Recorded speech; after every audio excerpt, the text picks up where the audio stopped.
எல்லாருக்கும் வணக்கம். இங்கே வந்திருக்கும் ப்ரெஸ், மீடியா, தொலைக்காட்சி, இணையதளம் மெம்பர்ஸ்க்கு எல்லாருக்கும் வணக்கம். D55 வண்டர்பா ஃபிலிம்ஸ்லேருந்து வர 22nd ஃபிலிம். D55 இப்போது ஓம் உங்களுக்குலாம் லைக் டீசர் அண்ட் டைட்டில் பிடிக்கும்னு நம்புகிறேன். ஃபர்ஸ்ட்லி என்னை வந்து ஒரு ப்ரொடியூசர் ஆகிட்டதுக்கு தனுஷ் சாருக்கு நன்றி. Always grateful sir. This film is one of the biggest budget films in Dhanush sir's career. I think the biggest budget film our career, and also very happy to be collaborated with Art Tech Studios, their first film in Tamil. I hope it's the first of many collaborations together. Fans எதிர்பார்த்த மாதிரி இது வந்து ஒரு vintage Dhanush sir mass commercial ஃபிலிமாக இருக்கும். ஷுவராக வந்து I hope it all satisfy you. This title, this teaser and everything with this film, I hope it satisfies everyone, and see you all on 16th October. Thank you. Thank you so much, Shreyas avargale. நாங்களும் ரொம்ப ஆவலாக காத்திருக்கோம். மீண்டும் நன்றி. So Art Tech Studios has been my most ambitious dream, and D55 has taken me many steps closer to that dream. Thank you, Rajkumar sir. This is wonderful.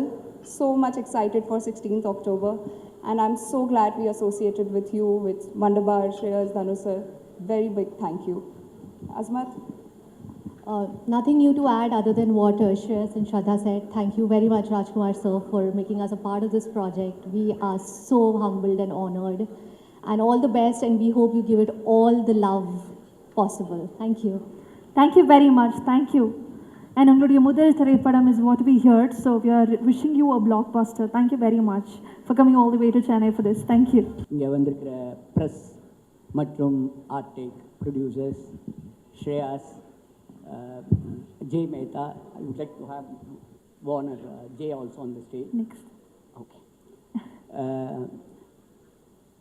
12 வருஷம் எங்களோட association. The day we started Divo, Divoவோட growthல ஒரு major பார்ட்னா that we owe to Dhanush sir. Company ஆரம்பித்து ஒரு புது company, office கூட இல்லாத டைம் நான் அவரை முதல்ல மீட் பண்ணி விஐபி படம் அவர் ஸ்டார்ட் பண்ணியிருக்காங்க. இது மாதிரி நாங்கள் ஆடியோ கம்பெனி ஸ்டார்ட் பண்ணியிருக்கோம் சார், டிஸ்ட்ரிபியூஷன் மாடலில் அப்படின்னு. I think nobody even start believing us. The first person to say, he didn't even ask so many questions. He said okay பண்ணலாம் சார். அதுக்கப்புறம் ஹீ ஸ்டார்டட் ஈவன் எங்களை promoting us a man of words. It's always a proud to be part of any Dhanush sir movies. We would be very happy to be associated. And Rajkumar sir, அவரோட அமரன் கேட்கவே வேண்டாம், மிகப்பெரிய black Bastar. So இன்னைக்கு Dhanush sir, Rajkumar sir காம்பினேஷனில் Sai Pallavi, we would be more than happy to work on this project. Definitely. We are happy to be, and thanks to Shraddha and Ramu Agarwal and Asmat for having us as an audio label also on this project. So, அந்த அண்ணாமலையார், ஓம் நமச்சிவாய, அந்த அண்ணாமலையாரோட ஆசீர்வாதத்தோட ஓம் ஒரு மிகப்பெரிய black பஸ்டராக இருக்குங்கிறது என்னோட நம்பிக்கை. கண்டிப்பாக this is going to rock 2026 and 27 and on. Thank you so much. Definitely sir, நாங்களுமே அதை மட்டுமே மேனிஃபெஸ்ட் பண்ணிட்டு இருக்கோம். மீண்டும் thank you very much for partnering with us, and I think we have a long way to go. Thank you so much. Hello sir. Yeah. Hi. எப்படி இருக்கீங்க? How does it feel to be here? I think it's a moment of great pride, to be honest. When we first started talking about this project many months back, my first conversation with Shreyas was on this, and we had just met Dhanush sir 6 months before this in a hotel in Delhi. Everything that is associated with this film is beyond words. We have Rajkumar sir, who is an absolute genius. You know, there are very few geniuses, not only in Indian cinema but globally. I think he is truly a genius. Dhanush sir, I do not have enough words to explain. Right from Tamil cinema to, you know, some of the biggest Hindi movies that he's done, he is a force to reckon with worldwide. We have a very strong star cast with Sri Leela, Sai Pallavi, Mammootty sir. I think it's very rare to have such a big star cast in a single film. And this project has all the makings of a big global blockbuster.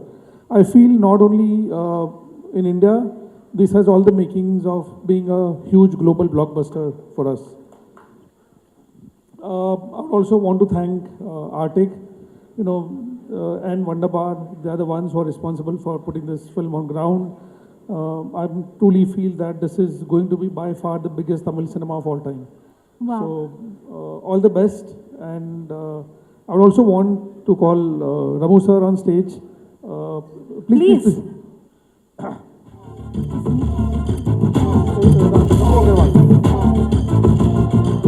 Agarwal sir, thank you very much. A very warm welcome to you. Please share us, how does it feel for you to? All good. As simple as that? So he's a man of few words, Okay. but he's a man of action. So I, on his behalf, he's a guy who had this belief from day one. The first time we discussed the project with him, and he had an instant yes. So thank you, Ramu bhai, for putting faith, and thank you everyone. The entire press, for me as Warner, which is a big global multinational, I can tell you, I have full belief that this is going to be putting Indian cinema on the global map. And all the best. It will have all the awards, all the accolades, and more importantly, it will make all of India proud. Thank you so much. Sir வணக்கம் sir. இங்கே yeah Prem sir, Times Now sir. Sir, உங்கள் படங்கள்லாம் Rangoon, Amaran, அதெல்லாம் வந்து கதைக்கு சிமிலராக ஒரு இதுவாக வந்து கனெக்ட் ஆகும். இந்த படத்துக்கு ஏன் ஓம் அப்படின்னு டைட்டில் வச்சு? எவ்ரிதிங் பிகின்ஸ் வித் ஓம் அப்படின்னு நான் நினைக்கிறேன். அண்ட் இதுக்கு வந்து கதைக்கும் இந்த சொல்லுக்கும் ரொம்ப தொடர்புகள் வேறு வேறு லெவல்ஸில் இருக்குது, வேறு வேறு லேயர்ஸில் இருக்குது. அடுத்தது இதை பற்றி தொடர்ந்து அடுத்தடுத்த டீசர்ஸ் கொடுக்கும்போது it's too early to explain the title நினைக்கிறேன் நான்.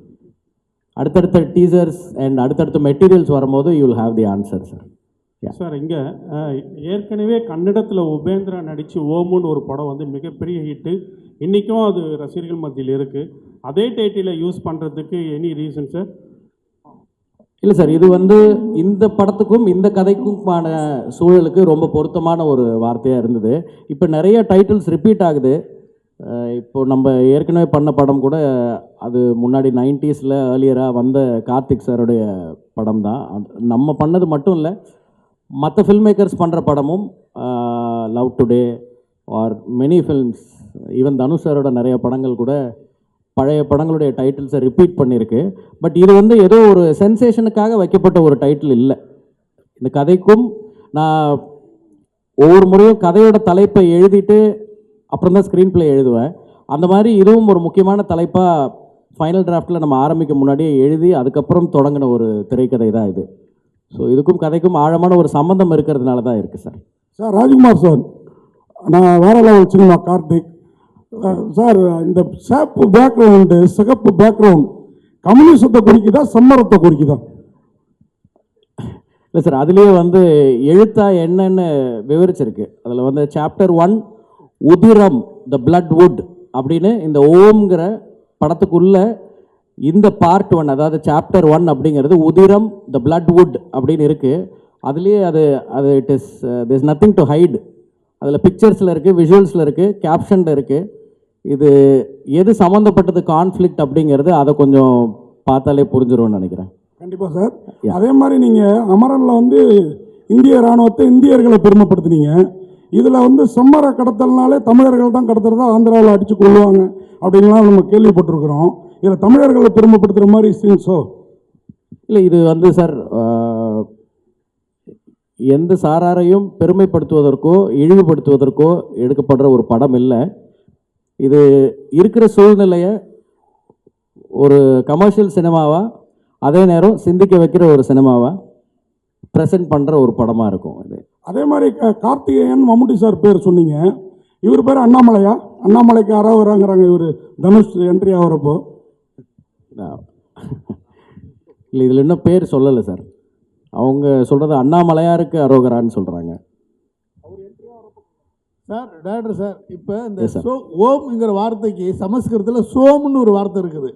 அதாவது சோமபானம் சுறாபானம்னு சொல்லுவாங்க. அந்த சோமுங்கிற வார்த்தை மருவி தான் ஓமா வந்திருக்கு.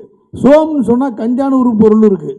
எப்படி அதுலேருந்து வரி வந்திருக்கு இந்த உண்மை உங்களுக்கு தெரிஞ்சிருக்குங்களா? இல்லை அப்படி இல்லை சார். ஐ திங்க் சான்ஸ்கிரிட்டில் ஓம்காரா அப்படிங்கிறது ஓம்கான விளக்கமாக இருக்குது சான்ஸ்கிரிட்டில். நம்ம சொல்கிற ஓம் அதுதான். அண்ட் அதை தாண்டி இந்த ஓம்க்கு வந்து படத்துக்குள்ளே ட்ராவல் பண்ணும்பொழுது படம் வெளியாகிறதுக்குள்ளே அதுக்கான எக்ஸாக்ட் விளக்கம் என்ன, இந்த படத்துக்கும் ஓம் அப்படிங்கிற சொல்லுக்கான சம்மந்தம் என்னங்கிறது ரொம்ப ஈஸியாக எல்லாருக்கும் புலப்படுற ஒரு விஷயமா இருக்கும் அடுத்தடுத்து பண்ணுற ப்ரொமோஷன்ஸில். ஸோ இதில் அந்தளவுக்கு இது எனக்கு புது இன்ஃபர்மேஷனாக இருக்குது நீங்கள் சொல்கிறது.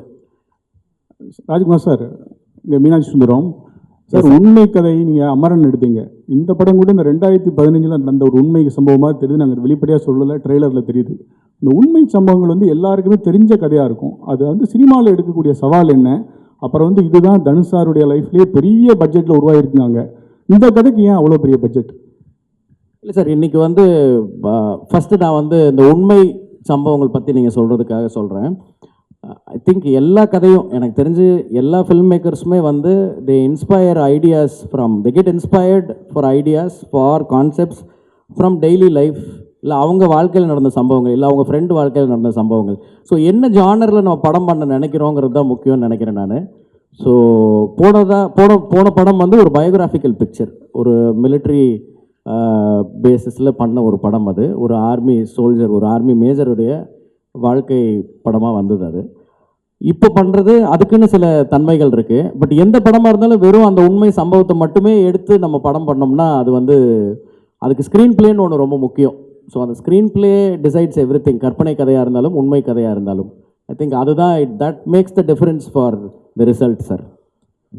நீங்கள் கேட்ட ரெண்டாவது கேள்வி, அதிக பட்ஜெட் அப்படிங்கிறது வந்து ஐ ட்ரூலி பிலீவ் இன்றைக்கி வந்து மார்க்கெட் சைஸ் வந்து எக்ஸ்பேண்ட் ஆகிருக்கு. நம்ம வந்து அதை எல்லாருமே பார்க்குறோம். ஒரு படம் நல்லா போச்சு அப்படின்னா ஒரு சிறிய பொருட்செலவில் எடுத்திருந்தாலும் சரி, வளர்ந்து வரும் நடிகர்கள் இல்லை புதுமுக நடிகர்கள், even Malayalam cinema or any region வந்து இப்போ இன்றைக்கி வந்து பேரியராக இல்லாமல் ஒரு சின்ன படம் கூட வந்து, அதாவது கம்மி பொருட்செலவில் எடுக்கப்பட்ட ஒரு படம் கூட வந்து இன்றைக்கி crores and crores of money collect பண்ணுறதை நம்ம பார்க்க முடியுது. ஸோ அதுக்கு காரணம் வந்து ஆடியன்ஸ் இன்றைக்கி வந்து எல்லாராலையும் எல்லா இடத்துக்கும் போய் ரீச் பண்ணிட முடியுது. அதனால் பட்ஜெட் அப்படிங்கிறது அந்த படத்தோட கதைக்கு தேவையான ஒரு விஷயமா இருக்குது. அண்ட் அதில் அது ஒரு பெரிய குழு சேர்ந்த படமாகவும் இருக்குது சார். இங்கே கதாநாயகிகள் வந்து ஸ்ரீலீலாவும் சாய்பல்லியும் நிஜத்திலையும் டாக்டர்கள்.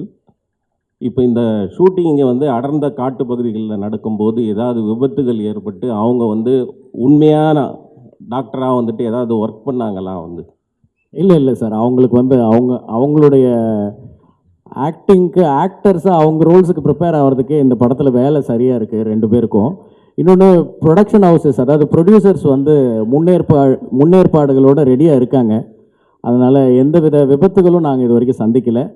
அண்ட் அப்படி ஏதாவது சின்னதாக பிரச்சனை, சில இடர்பாடுகள் வரும், சில தடங்கல்கள் ஏதாவது இருந்தால் கூட அது வந்து அவங்க ரொம்ப துரிதமாக செயல்பட்டு உடனே அதை சரி பண்ணி கொடுத்துட்றாங்க. ஸோ அந்த மாதிரி சுச்சுவேஷன் எதுவும் வரல சார். அமரன் படத்துலையும் சாய் பல்லவி இருந்தாங்க, ஓம்லேயும் இருக்காங்க. பர்டிகுலராக என்ன ஸ்பெஷல் ரீசன் அவங்க இந்த படத்தில் கமிட் பண்ணியிருக்கீங்க? செகண்டு, சாய் அபயங்கர் மியூசிக்கில் தனுஷ் அதை பாட்டு எழுதி பாடுறாங்களா? ஏதாவது ஐடியாஸ் இருக்கா? இல்லை, இப்போ நம்ம பார்த்த இந்த டைட்டில் அனௌன்ஸ்மெண்ட் வீடியோவில் இந்த கிளிம்ஸில் கடைசியாக சில லிரிக்ஸ் வருதில்ல, வீரா அப்படின்னு, அது வந்து தனுஷ் சார் எழுதினது தான். அது அந்த வரிகள் கூட தனுஷ் சார் எழுதினது தான். அண்ட் ஏற்கனவே படத்துக்காக ஒரு சாங் வந்து ஃபில்ம் பண்ணிட்டோம். அண்ட் சாய் பல்லவி அவங்க இந்த படத்தில் இருக்கிறது வந்து அவங்க மட்டும் இல்லை, நான் எப்பவுமே ஒரு கேரக்டருக்கும் ஆர்டிஸ்ட் சூஸ் பண்ணும்போது ஒரு பர்ஃபார்மர் அந்த ரோலுக்குள்ளே வரணும்னு நினைப்போம். ஸோ அப்படி அவங்களுக்கு சூட்டபிளாக இருக்கிற ஒரு ரோலுக்கு அவங்க நடிக்கிறாங்க. இதில் அந்த படத்துலையும் அவங்களுக்கு அந்த ரோல் ரொம்ப சூட்டபிளாக இருந்துச்சு, அதனால் பண்ணாங்க. எஸ். இங்கே ஷாலினி, ஆக்சுவலி மம்முட்டி சார் அவரோட படங்களே வந்து அவ்வளோ ஈஸியான கதையோ கேரக்டரோ சூஸ் பண்ண மாட்டார். ரொம்ப சாய்ஸ் ரொம்ப வந்து யுனிக்காக இருக்கும். ஸோ இந்த கதை நீங்கள் சொல்லும் போது அவரோட ரியாக்ஷன் என்னவாக இருந்துச்சு? அவர் என்ன சொன்னார்? இல்லை, மம்முட்டி சாரை நான் வந்து உடனே பார்க்க முடியல. நான் ஆக்சுவலாக ட்ரை பண்ணி ஒரு 6-7 months ஆச்சு சாரை பார்க்குறதுக்கு. சாருக்கு வேறு ஒரு சுச்சுவேஷன் இருந்துச்சு. பட் நான் கதை சொல்கிறதுக்கு ஒரு நாள் அவர் சென்னையில் இருக்கும்போது அவர் என்னை கூப்பிட்டுருந்தார். நான் அதுக்கு முன்னாடி அவரோட டச்சில் இருந்தேன். சென்னைக்கு அவரோட வீட்டுக்கு வந்திருக்கும் போது கூப்பிட்டுருந்தார். அப்போ நான் போய் மீட் பண்ணி ஒரு 2 மணி நேரம் நான் அந்த கதையை அவருக்கு எக்ஸ்பிளைன் பண்ணேன். அது பேசி முடிக்கும் போது அவருக்கு சில டவுட்ஸ் இருந்தது. அந்த டவுட்ஸை கேட்டுட்டு அன்றைக்கி அந்த மீட்டிங்லேயே நான் இந்த கேரக்டர் பண்ணுறேன் அப்படின்னு சொன்னார். ராஜ்குமார் சார், மம்புட்டி சார் நிறைய தேசிய விருது 4-5 வாங்கியிருக்காரு. தனுஷ் சார் 2 தேசிய விருது. 2 தேசிய விருது வாங்குகளை வச்சு படம் பண்ணது வந்து எப்படி இருந்தது உங்களுக்கு டைரக்டராக? ரொம்ப சுலபமாக இருந்தது. ஏன்னா சார் அவங்க 2 பேருமே வந்து they come with their own legacies and அவங்களுக்கான ஒரு கிளாரிட்டியோடு வராங்க. ஸோ கம்யூனிகேஷன் ஃபஸ்ட்டு ரொம்ப ஈஸி ஆகிடுது. அப்புறம் அவங்களுடைய கொலாபரேஷன் வந்து ரொம்ப படத்துக்கு ஹெல்ப்பாக இருக்குது. அது ஒரு டைரக்டர்ஸ் டிலைட் இந்த 2 ஆக்டர்ஸுமே. சார் ராஜ்குமார் சார், இங்கே விஜய் ஆனந்த். வாழ்த்துக்கள் சார். டைட்டிலும் கிளிம்ஸ் ரொம்ப சூப்பராக இருந்தது, மேக்கிங்காகவே நல்லா இருந்தது. தேங்க்யூ. இந்த 2 சாப்டர்னு சொல்லிட்டீங்க. ஸோ 2மே இப்போவே ஷூட் பண்ணுவீங்களா இல்லை ஃபஸ்ட்டு பார்ட் ரிலீஸ்க்கு அப்புறம் தான் செகண்ட் பார்ட் 10 இருக்குமா? ஸ்கிரிப்ட் ஒர்க் முடிச்சாச்சா 2க்கும்? இல்லை சார், இது வந்து முதல் சாப்டர் தான் இப்போ ஷூட் பண்ணிகிட்ருக்கோம். இது முடித்ததுக்கப்புறம் தான் அடுத்ததுக்கான ஒர்க்கெல்லாம் அப்போ தான் ஆரம்பிக்கும். ஸ்கிரிப்ட் ஒர்க்குன்றதை தாண்டி இதுக்குன்னு ஒரு பெரிய ரிசர்ச் ஒர்க் நடந்திருக்கு. ஸோ அது ஒவ்வொரு பகுதியாக வரும் அப்படிங்கிறது தான் சார். அண்ட் இந்த சாப்டர் 1க்கு ஒரு தொடக்கம், ஒரு மிடில், ஒரு எண்ட் அப்படின்னு இந்த படத்தோட கதை முழுமையாக இந்த பார்ட்லேயே முடிஞ்சிடும். இந்த சாப்டர் 1லேயே அது முடியும். Yes sir, Akshay from the new Indian express sir here. Hi sir. And நீங்கள் வந்து இந்த டைட்டில் அனௌன்ஸ்மெண்ட்டுக்கு அப்புறம் ஒன்று சொல்லியிருந்தீங்க, இந்த மாதிரி வந்து தனுஷ் சார் வந்து ஆர்டிஸ்டிக் சென்சிபிலிட்டிஸ் அண்ட் கமர்ஷியல் சினிமாக்கான சென்சிபிலிட்டிஸை வந்து நல்லா இது பண்ணியிருந்தார், பேலன்ஸ் பண்ணியிருந்தாருன்னு சொல்லிட்டு. How was it for you to right? ஏன்னா இப்போது ஸ்டார்ஸுமே நிறைய வந்துட்டாங்க, மம்முட்டி சார் அண்ட் தனுஷ் சார். உங்களுக்கு அந்த சென்சிபிலிட்டிஸை பேலன்ஸ் பண்ணுறது எப்படி இருந்துச்சு ரைட்டர்? இல்லை சார், இது வந்து ஆக்டர்ஸை காஸ்ட் பண்ணிவிட்டு அப்புறம் போய் எழுதின ஸ்கிரிப்ட் இல்லை. இது நம்ம ஸ்கிரிப்ட் பண்ணிவிட்டு ஐயோ இந்த கேரக்டர் இவங்க பண்ணால் நல்லா இருக்குமேனு அவங்களோட அப்பாயின்மெண்ட் அண்ட் அவங்களோட லிசனிங் அந்த நரேஷன் டைம் கிடைக்கிற வரைக்கும் வெயிட் பண்ணி ஒவ்வொருத்தரையும் காஸ்ட் பண்ணி இவங்க எல்லோரும் உள்ளே வந்திருக்காங்க. ஸோ அவங்களுக்கு அந்த கேரக்டர் கேட்கும்பொழுதே அவங்களுக்கு பிடிச்சிருந்தது. யாரும் வந்து இப்படி பண்ணுங்க அப்படி பண்ணுங்கன்னு சொல்லி எந்த ஒரு அந்த மாதிரி விவாதங்களுக்குள்ளே இது ஃபார்ச்சுனேட்லி போகலை. ஸோ எல்லோரும் சந்தோஷமாக அவங்கவுங்க பார்ட்டில் வந்து நடிக்க வந்திருக்காங்க. அண்ட் என்கிட்ட ஏற்கனவே இதுக்கான கேரக்டர்ஸ் இருந்தது, அந்த செட்டப் இருந்தது. அதனால தான் அவங்கள காஸ்ட் பண்ண முடிஞ்சது sir. Sir Rajesh. S sir. Sir வாழ்த்துக்கள். முதல்ல அமரன்ற ஒரு நல்ல படத்தை கொடுத்தீங்க, ஒரு ஹீரோவாக பண்ணீங்க, பக்காவாக பண்ணீங்க. பட் இந்த படத்தில் வந்து பார்த்தா ஒரு ஃபாரஸ்ட் பிரிகண்டை வந்து ஒரு ஹீரோவாக காட்டுற மாதிரி இருக்குது டீசர்லாம் பார்க்கறதுக்கு. பட் இதை நீங்கள் எப்படி பார்க்குறோம்? ஒரு ஹீரோவாக காமிச்சிங்க, பட் இந்த மாதிரி ஒரு நெகட்டிவ் ஷேடாக இருக்கவங்களை ஹீரோவாக காமிச்சா நெக்ஸ்ட் சொசைட்டி எப்படி இருக்குன்றதை நீங்கள் ஃபீல் பண்ணுறீங்க சார்? ஏன்னா வந்து ஃபாரஸ்ட் பிரிகன்றது ஒரு தப்பானது தான், காட்டை அழிக்கிறவங்க தான். இதில் வந்து நீங்கள் சொல்ல வர்றது வந்து இந்த காட்டை அழிக்கிறதுக்கு உறுதுணையாக இருக்கக்கூடிய அந்த கூலி ஆட்கள் திருவண்ணாமலையை காமிச்சிருக்காங்க. ஏன்னா நீங்கள் இங்கே இந்த ராயல்சீமா அந்த சைட்லலாம் பார்த்தீங்கன்னா, ப்ளஸ் திருப்பதி அந்த சைட்லலாம் வந்து ரெட் சாண்டர்ஸை வந்து அறுக்கிறதுக்கோசரம் இங்கேருந்து தான் கூப்பிட்டு போகிறாங்க, திருவண்ணாமலையிலேருந்து தான். அதை பேஸ் பண்ணி தான் இந்த புஷ்பான்னு ஒன்று பண்ணாங்க. அங்கேயும் வந்து ஒரு ஃபாரஸ்ட் பிரிகண்டை வந்து அவனை தான் ஹீரோவாக காமிக்கிறாங்க. பட் உங்கள் படத்தில் எப்படி காமிச்சிருக்கீங்க? இதில் வந்து அதை தான் வந்து நீங்கள் முக்கியத்துவம் காட்டுறீங்களா? அதான் சார், இது வந்து இப்போ நீங்கள் படத்தில் பார்த்தது வந்து ஒரு காட்சி. அந்த காட்சியை வச்சு ஹீரோவுடைய கேரக்டர் என்ன, இதில் நம்ம என்ன சொல்ல வரோம் அப்படின்னு ஒவ்வொருத்தருக்கும் ஒரு பெர்ஸ்பெக்டிவ் தோணும். மேபி அந்த டிஸ்கஷன்ஸை ஓப்பன் பண்ணுறதுக்கு தான் நம்ம ஒரு வீடியோ கொடுக்குறோம். ஸோ உங்கள் பார்வையில் அது அப்படி இருக்குது. பட் இதை தாண்டி படத்தில் நிறைய விஷயம் இருக்குது. அது வரும்பொழுது அது எல்லாம் ஜஸ்டிஃபை பண்ணணும்னு நினைக்கிறேன் சார். சார் ராஜ்குமார் சார், ஆக்சுவலாக உங்களோட ஃபஸ்ட்டு படம் ரிலீஸ் ஆகி ஆல்மோஸ்ட் 9 இயர்ஸ் ஆச்சு. ஸோ இப்போ நீங்கள் மோஸ்ட்லி 3 ஃபிலிம்ஸ் தான் பண்ணியிருக்கீங்க. ஸோ நீங்களாம் ஏன் ஒரு படைப்பாளிகள் இவ்வளோ டைம் எடுத்துக்கிறீங்க? ஃபஸ்ட்டு காரணம் பிரம்மாண்டத்திற்காகவா இல்லை ஹீரோவோட கால் ஷீட்டுக்காகவா? ஏன்னா நீங்கள் மட்டும் இல்லை, இப்போ 96 பிரேமா இருக்கட்டும், துருவங்கள் 16 கார்த்திக் நாராயணா இருக்கட்டும், இவங்க எல்லாருமே ரொம்ப டைம் எடுத்துக்கிறாங்க. அதாவது குரங்கு பொம்மை நித்திலனா இருக்கட்டும். ஸோ என்னதுனால இவ்வளோ டிலே ஆகுது அப்படின்னு தெரியல சார். இது ஒரு படத்துக்கும் ஒவ்வொரு விதமான படிப்பினைகள் வரும். இப்போ பார்த்தீங்கன்னா நான் இப்போ இந்த படம் வந்து February 20 ஷூட்டிங் ஆரம்பித்தோம், October 16 ரிலீஸ்னு போட்டிருக்கோம். கரெக்டாக 8 மாதம்னு நினைக்கிறேன், 8-9 மாதமாக தெரியல எனக்கு. 8 மாதத்தில் அந்த படத்தை முடித்து ரிலீஸ்க்கு கொண்டு வரோம். ஸோ இப்படியும் சில நேரங்களில் அனுபவங்கள் இருக்கும். பட் நீங்கள் கேட்ட கேள்விக்கு பதில் சொல்லணும் அப்படின்னா, சினிமா அப்படிங்கிறது வந்து ஒரு டைரக்டர் கதை எழுதி வீட்டில் ரெடி ஆகிட்டா மட்டும் படம் பண்ணிட முடியாது. அதில் நிறைய விஷயங்கள் கோயின்சிடென்டலாக சேர்ந்து வரணும், அதுக்கு ஒரு அமைப்பு வரணும். அது எல்லாரும் சேர்ந்து எல்லா விஷயங்களும் சேர்ந்து அமையும் பொழுது தான் ஒரு படம் நடக்குது. அண்ட் சம்டைம்ஸ் தாமதங்கள் ஏற்படும், தடங்கல்கள் வரும். சில நேரம் வேகமாக நடந்துடும். நம்ம இப்போ ரோட்டில் போகிறோம், ஒரு நாள் வந்து எல்லா சிக்னலும் க்ரீனாகவே இருக்கும், அப்படியே வேகமாக போயிடுவோம். சில நேரம் டிராஃபிக் இருக்கும், எல்லா இடத்துலையும் நம்ம போய் நிற்கிற நேரம் மட்டும் ரெட் சிக்னல் விழும். அந்த மாதிரி ஒரு சுச்சுவேஷன் தான் அது. அவங்கவுங்களுக்கான கால சூழல், அந்த நேரம் இண்டஸ்ட்ரி இருக்கிற சூழ்நிலை, அதுதான் காரணம்னு நினைக்கிறேன். யாருமே வந்து டிலே பண்ணணும் அப்படின்னு நினச்சி யாரும் பண்ண மாட்டாங்க. பட் ப்ரிப்பரேஷன் டைம் எடுத்துக்கிறது நல்லது சார். எனக்கு இந்த டைம் எல்லாமே வந்து ஸ்கிரிப்டுக்கு ஹெல்ப் பண்ணியிருக்கு. நீங்கள் சொன்ன அந்த 9 வருஷத்தை நான் ரியலைஸ் பண்ணலை. அந்த வெயிட்டிங் டைமும் ஃபில்ம் மேக்கிங்கோட ஒரு part and parcel of that ப்ராசஸ்ன்னு நினைக்கிறேன் நான், at least for directors. Yes sir. Sir Jayachandran பேசுகிறேன். இந்த sir hello sir. Yes sir. இந்த 20 பேர் என்கவுண்டர் பண்ணாங்க, திருவண்ணாமலையிலேருந்து தான் பாதிக்கப்பட்டாங்க. அதை பேஸ் பண்ணி புஷ்பா மாரி அதை வச்சு புஷ்பா மாரி பண்ணுறீங்களா அல்லது அது டாக்குமெண்ட்ரியாக பண்ண போகிறீங்களா? இல்லை சார், இது feature film first of all. And sir வேறு சில படங்கள் அது வந்து ஒரு படம் அப்படின்றது வந்து ஒரு டாபிக் எடுத்து பண்ணியிருந்தா அந்த படம் வந்து நம்ம நினைவில் ஒரு விதத்தில் இருக்கும்.